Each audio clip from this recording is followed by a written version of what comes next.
अंबाला आई हैं और स्वागत है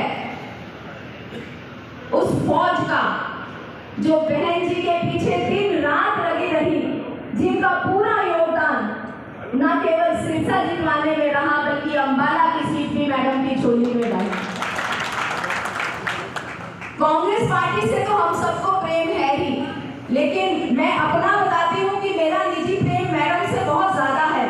तो मन ये था कि 100% सिरसा को दिया जाए, पर मैडम का आदेश रहा कि नहीं, पार्टी सर्वोपरि है, आपको पूरा सहयोग अंबाला में भी देना है। तो हमने बढ़ चढ़कर मैंने यहाँ हिस्सा लिया पूरी तरह से। यहाँ की सीट की और आपकी सिरसा की तो हम देखते ही एक ऐतिहासिक जीत आपके सामने हुई है। मैं एक और फायदा हुआ सिरसा लोकसभा में जाने का कि हरियाणा के कुछ इंटीरियर्स में मैं कभी गई नहीं थी, नाम ही सुना था, कुछ तो नाम भी नहीं सुना था, लेकिन जब हम आपके लिए वहां गए टोहाना, रतिया, रानिया, डबवाली, तो बहुत हैरानी हुई। एक तो स्वागत बड़ा जोरदार हुआ, जो प्लेटफॉर्म हमने चुना वो स्वागत बहुत जोरदार हुआ और सब कह रहे थे कि वो तो जीती हुई है ही, लेकिन आप आए हो तो आपने प्रेरणा दी है, अब उनको ऐसी जीत दिलवाएंगे कि टोहाना से सबसे ज्यादा मार्जिन से मैडम जीत कर आएंगे।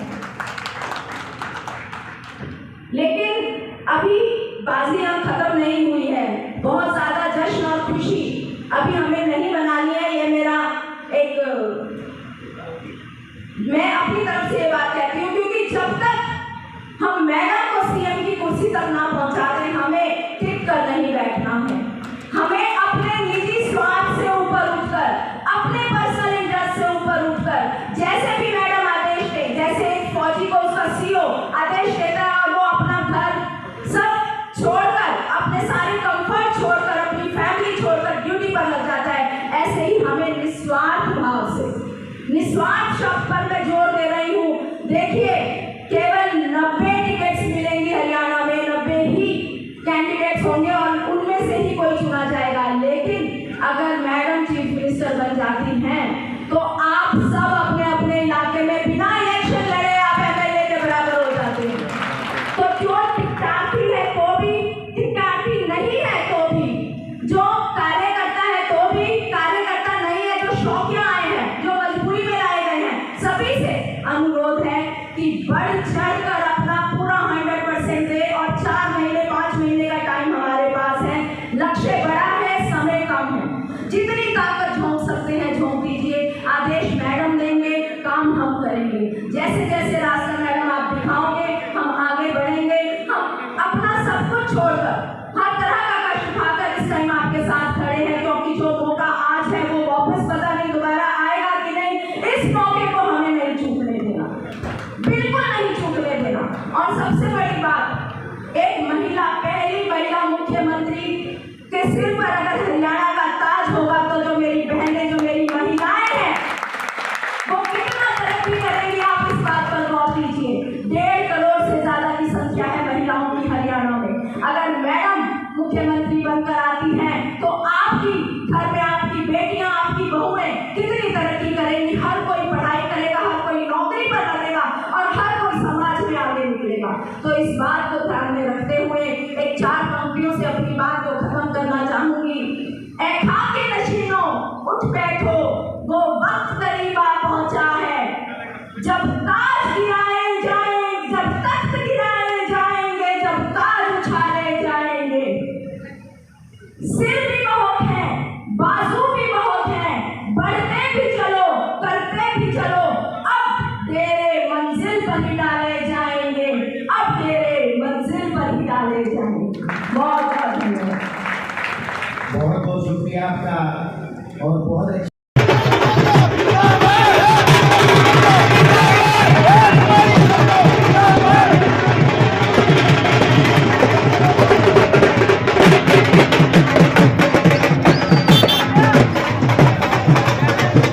लोकसभा सीट के जीत के बाद आज पहली बार कुमारी शैलजा अंबाला पहुंची। इस दौरान शैलजा ने भाजपा सरकार और पीएम मोदी पर तंज कसते हुए कहा कि कई जगह लोग कई लाखों मतों से जीते हैं, लेकिन खुद प्रधानमंत्री मोदी मात्र 1.5 लाख वोट से जीते हैं। ये आंकड़ा कम है। भाजपा की जीत सिर्फ आंकड़ों में हुई है। उन्हें समझ लेना चाहिए कि वो नैतिकता के आधार पर हारे हैं। जो हमारा बेहतरीन प्रदर्शन रहा, हम सबका धन्यवाद करते हैं। सबसे पहले लोगों का और उसके बाद कार्यकर्ताओं का, और हमारा नेतृत्व जो है, केंद्रीय नेतृत्व, जिनका मार्गदर्शन रहा, जिनकी मेहनत रही। राहुल जी ने यात्रा की, पद यात्रा की, फिर न्याय यात्रा की। देश में एक ऐसा माहौल बना भाजपा के खिलाफ, मोदी जी के खिलाफ, इनकी गलत नीतियों के खिलाफ, और जिस प्रकार की विचारधारा ये देश पर थोपना चाहते थे, उस विचारधारा के खिलाफ। और उसी का नतीजा आपने देखा कि भाजपा जो कि, और इनके नेता और खुद माननीय प्रधानमंत्री जी जिस प्रकार से 370 और 400 का दावा करते थे, उनको देश ने सीमित करके रख दिया। अकेली भाजपा 250 तक नहीं आ पाई, उससे नीचे रही।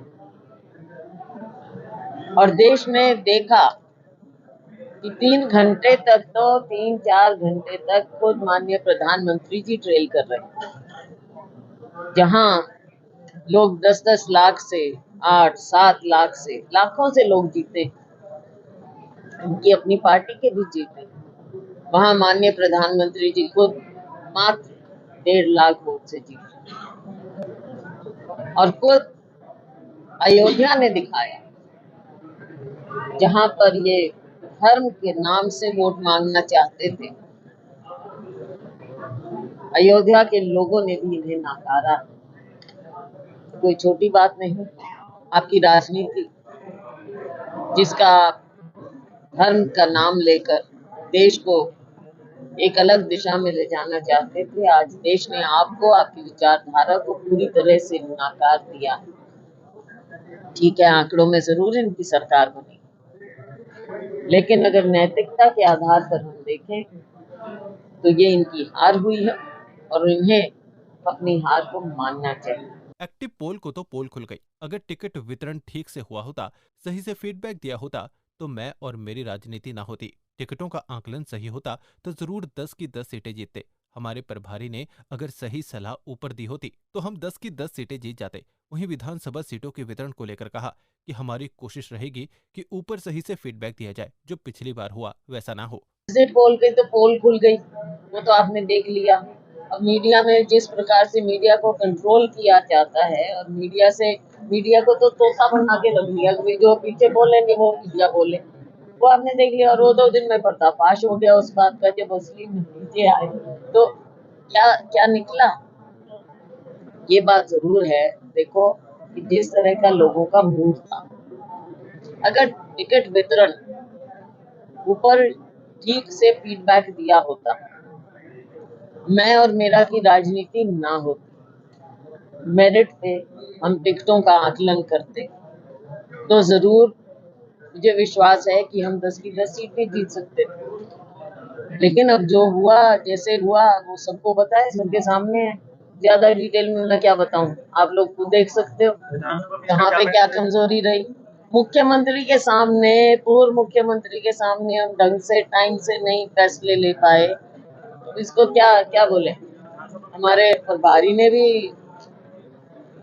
टाइम से सही सलाह दी होती ऊपर, तो शायद नतीजे हम 10 के 10 दिखाते। अब इनकी देख लो बात, ये तो यहाँ से एमएलए थे ना, यहाँ से इन्होंने काम किया। हिसार से क्यों इनकी आवाज उठ रही थी? मेरी आवाज उठ रही थी सिरसा से, इनकी आवाज हिसार से उठ रही थी। लाखों से जीतते ही है, भिवानी से। श्रुति, हमने यात्रा की, राहुल जी का संदेश हम लेकर गए, यहाँ भी पूरे हरियाणा में हम यात्रा में गए, हमने मूड देखा, और मुझे लगता है कि मूड बदलने में हमारा, जैसे एक तिनके का, एक बूंद का योगदान होता है, हमारा भी एक बूंद का योगदान था उसमें, हमारी यात्रा में। भिवानी में भी हमने देखा, अगर श्रुति को टिकट मिलती तो वो लाखों से जीतते। मेरी थी, बिल्कुल, मैं तो शुक्रगुजार हूँ। जनरल सीट पे लोगों ने मुझे भी कहा कि भाई मैं भी लड़ सकती हूँ, बिल्कुल। लेकिन चंद्रमोहन जी की एक पॉपुलर डिमांड थी वहां पे, ये भी ऐसे उठी नीचे से, तो ये तो कहीं एप्लीकेंट भी नहीं थे, लाखों से जीत सकते थे। विधानसभा में इसका किस तरह से ख्याल रखा जाएगा? टिकटों का लेकिन उसके बावजूद हमने हिसार की सीट भी जितवाई। टिकटों का ख्याल किस तरह से